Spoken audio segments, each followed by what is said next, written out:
In no time you will feel that it's just 2 months. In 1 month. Someday it will be 1 day away. Please. It will all get over.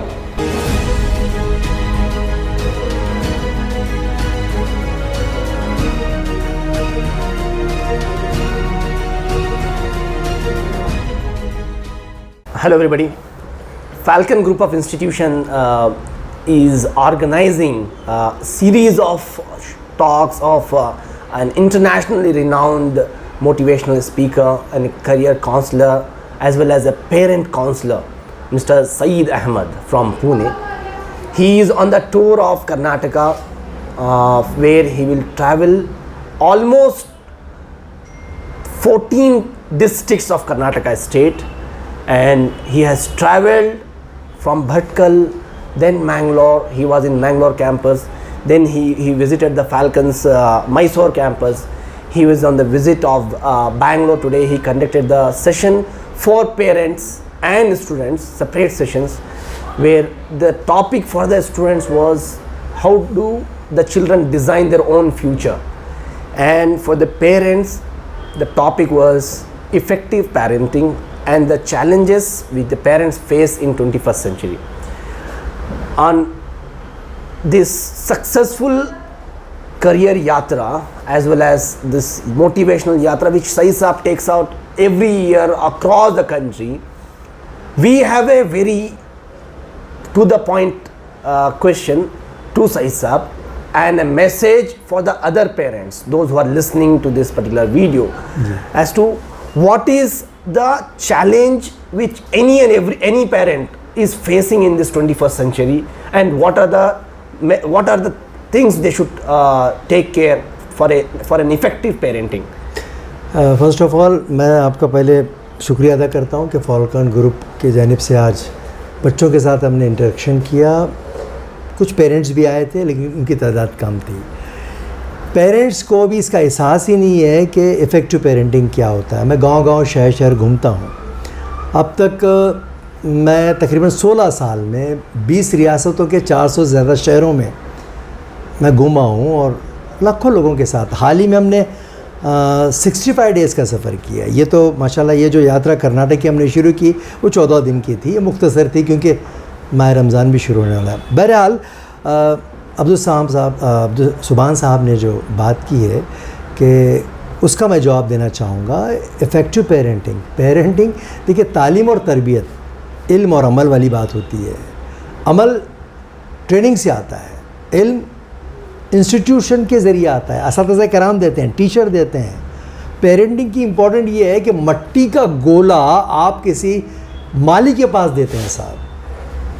ये जो बच्चे यहाँ से उड़ान भरने वाले हैं, एक उम्मीद के साथ, उम्मीद तो आपने बहुत दी उनको, सोच भी दी, लेकिन उनके जहन का हिस्सा बनने के लिए पेरेंटिंग ये फुल टाइम जॉब है.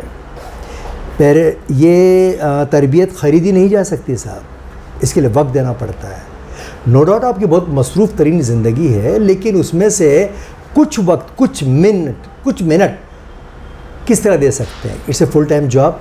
ज़हनी तौर पर बच्चों की सोच का हिस्सा बनने के लिए आज बड़े बड़े चैलेंजेस हैं साहब. ये जो सोशल मीडिया है, ये तूफ़ान है, अंधेरे का तूफ़ान. ये गुलाम बना डालेगा आपकी नस्लों को. इससे बचाव पेरेंट्स कर सकते हैं, टीचर नहीं. क्योंकि यहाँ बच्चा ठीक है कितने साल रहेगा और कितने दिन रहेगा. वो बच्चे ये व्हाट्सअप, फेसबुक इसका शिकार होते हैं. कौन से बच्चे शिकार होते हैं?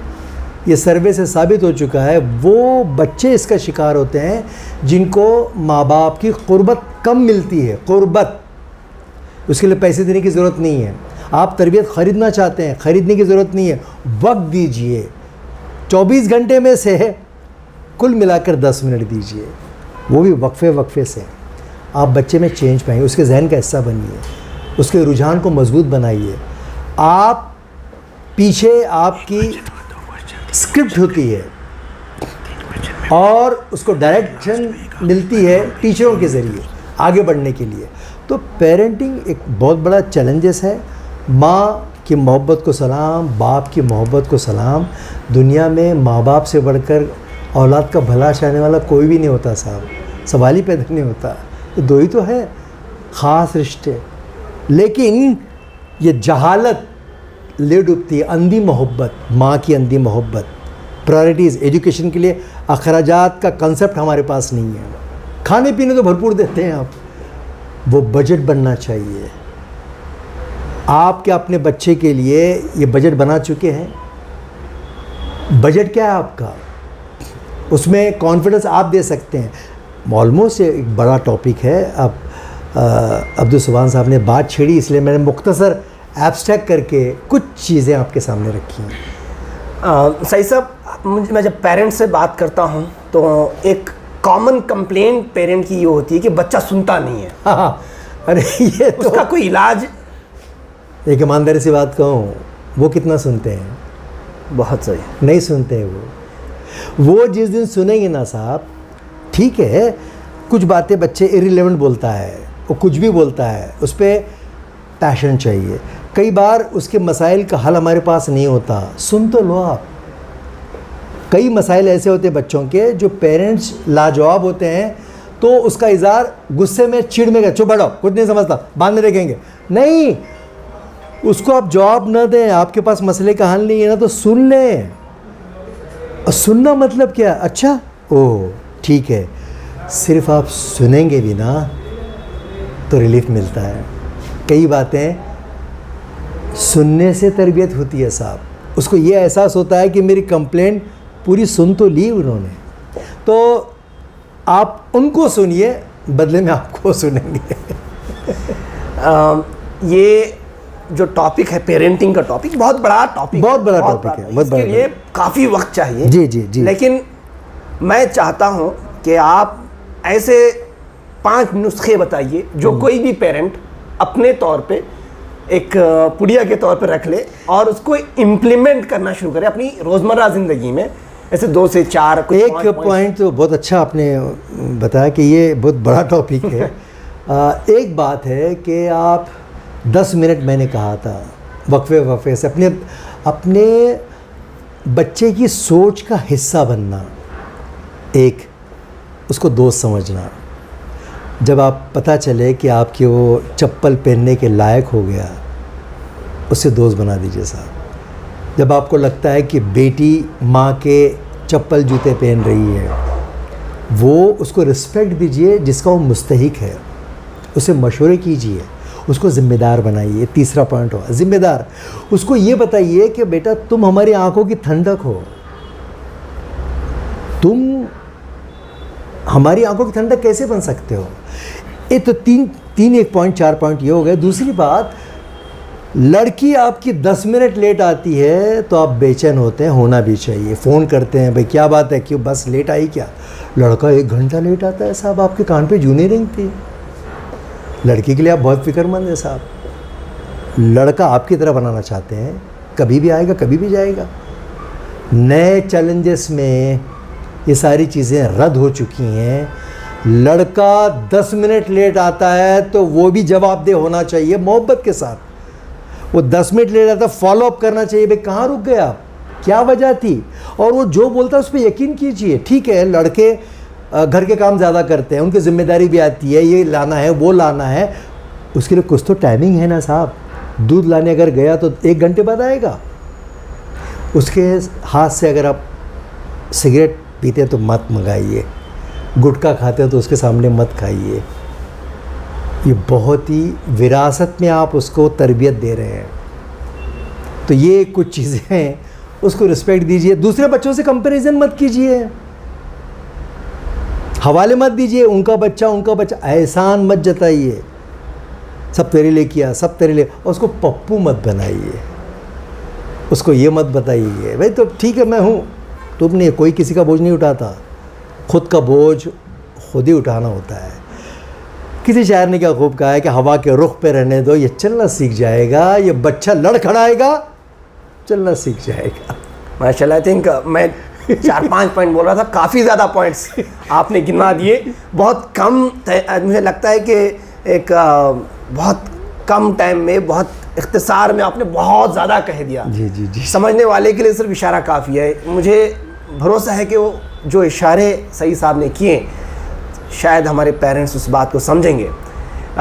दूसरी चीज़ जो मैं आपको आपका वक्त में आपकी कुछ I would like you to speak on, वो ये है कि बच्चे जो हमारे हैं वो एक अलग किस्म की ग़ुलामी का शिकार बन रहे हैं। वो सोशल मीडिया की जो ग़ुलामी है उसकी ग़ुलामी के अंदर ऐसे लाचार हो गए हैं। उसका क्या तरीक़ा है, कैसे वो बच्चे, ये मैसेज आपका बच्चों के लिए, स्टूडेंट्स के लिए, कैसे बच्चे अपने आप को इन तमाम चीज़ों से दूर रखें और पेरेंट्स क्या कर सकते हैं बच्चों को इन तमाम चीज़ों से दूर रखने के लिए? देखिए, ये जो अभी मैं जस्ट इब्तिदा में ये जुमले बोले थे कि तूफ़ान का मुकाबला करने के लिए पेरेंट्स की कुर्बत चाहिए, और दूसरी बात वो बच्चे इसका शिकार आसानी से होते हैं जिनको पेरेंट्स की कुर्बत नहीं मिलती, ये तो मैंने बोल दिया। उसके अलावा आप ख्वाब दीजिए ना बच्चों को, असाइनमेंट दीजिए, टारगेट दीजिए, टप्पों में दीजिए टारगेट, असाइनमेंट दीजिए, उनको टाइम टेबल सिखाइए, उनको हेल्थ बनाने की तरफ रुझान कीजिए।